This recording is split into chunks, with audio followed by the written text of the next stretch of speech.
Akan melaporkan situasi terkini arus lalu lintas di wilayah Suasana arus mudik di Terminal Batoh, Kota Banda Aceh mulai KRI mengalami Banda Aceh peningkatan. tiba di Pelabuhan Tanjung Emas, Semarang, Jawa Tengah.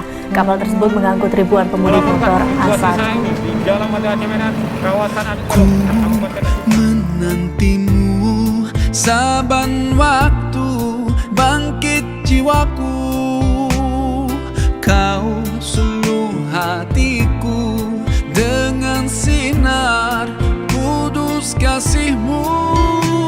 Ku harapkan terus bersamamu selamanya. Ramadan, Ramadan, Ramadan.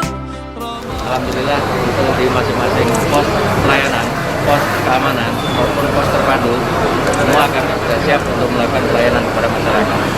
Himbau kepada masyarakat untuk ketika mau liburan atau pulang kampung, utamakan bahwa yang pertama keselamatan di jalan, periksa cek kendaraan. Yang berikutnya adalah faktor rumah.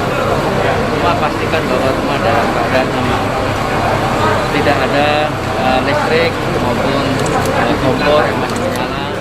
Ramainya ku rasakan Ramadan, bulan Al-Quran